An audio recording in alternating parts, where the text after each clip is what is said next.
Now, sabi po ninyo sa paragraph 4, between February 2023 to September 2023, I received a total of 9 envelopes labeled Hope. My current position in DepEd during that time. Ano po? Tama po ba? Concurrent position. Yes. Your Honor. So tama po ba itong sinabi ninyo? Yes, Okay. Mr. Ano po Chair. yung laman nitong siyam na envelope na to? It's 50,000 pesos. 50,000. So 50,000 times 9. So for 9 months, ilang buwan po kayong naging Hope? 9 months? May I explain that? Yes, please. I've been receiving that envelope, but I never opened it while I was at DepEd. Some of my friends, when I left, we saw that those envelopes still intact, not opened. So I actually didn't know how much money there was in each of the envelope. But how did you know na pera po ang When I laman? retired already, I was asking for an exit call so I could You were return asking for? an exit call when I was leaving already DepEd because I wanted to return those envelopes, Okay. but I wasn't able to have that exit call. I wasn't able to return.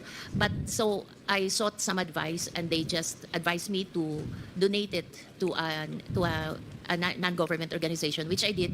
And that's the only time that I opened those envelopes in front of the people that I was donating it. And it was 50,000 per envelope. So 50,000 times 9, It's 450 po. And 450. they issued me a receipt for that 450. Okay. Sino po nag-issue ng receipt? Yung the one who it's an The one it's an NGO that I Okay, donated so yung the money. pinag-donate po ninyo. Yes, Do you sir. have that receipt? Yes, sir. Thank Yes, you. sir. Can we Yes, have a Mr. copy Chair. of the receipt, yes, ma'am? Mr. Chair. Last question, ma'am.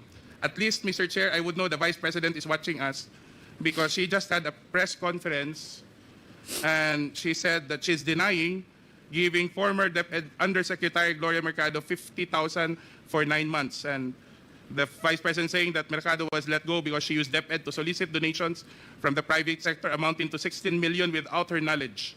And she adds that she will provide the media with paper trail to back up her claim, describing Mercado as a disgruntled former DepEd official.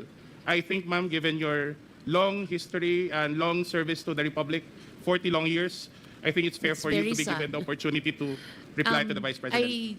I think I don't want to do this, but since siya na yung nagsabi, i-turn over ko na yung envelope.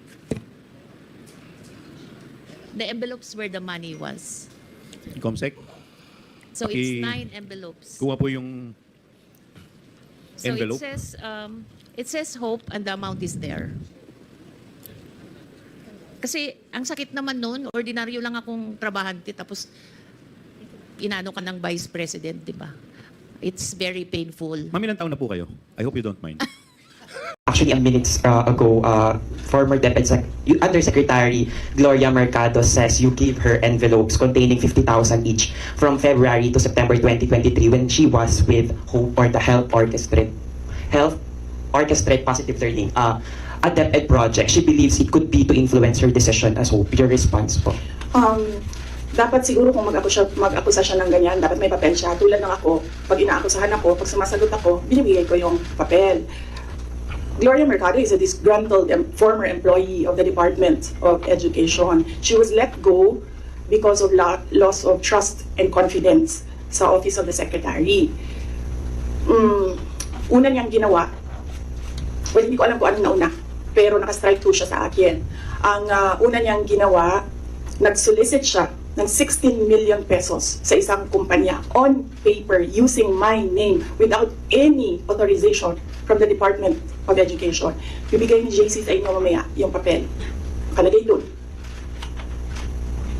Pangalawa, noong nag-school visit ako sa Cebu, merong lumapit sa akin na teacher. Sabi niya sa akin, Inday Sara, masakit sa loob namin na mga teachers kami na nasa field. Tapos merong humahawak ng teacher items na wala dito sa aming probinsya o wala dito sa aming region. So, pinakwento ko siya. Iyon naman yung purpose ng aking mga school visits, diba, sa iba't ibang lugar ng bansa. Sabi ko, one-on-one tayo, kwento mo lahat sa akin. Ano? And then it turned out, ang HR mismo ng Department of Education, our Undersecretary, took a teacher item from Region 7, nilagay niya sa central office for a non-teaching task. Ginawa niyang executive assistant niya. Ang apelido ng Villar, meron niyang paper trail. So, nung bumalik ako sa central office, tinanong ko, totoo ba na meron tayong teacher item galing sa Region 7 na nandito sa atin. Totoo daw, nasa HR. HR pa mismo ang gumawa ng parang injustice sa teachers namin sa field. So on that second point, hindi ko na pinalampas.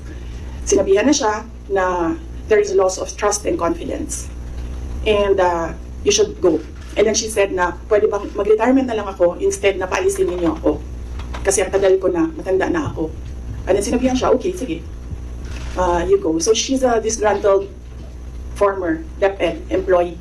At yan yung dalawa na rason kung bakit siya pinaalis. May papel yung 16 million na solicitation niya. May papel yung teaching position sa Region 7 na kinuha niya. Sought some advice and they just advised me to donate it to a non-government organization, which I did. And that's the only time that I opened those envelopes in front of the people that I was donating it.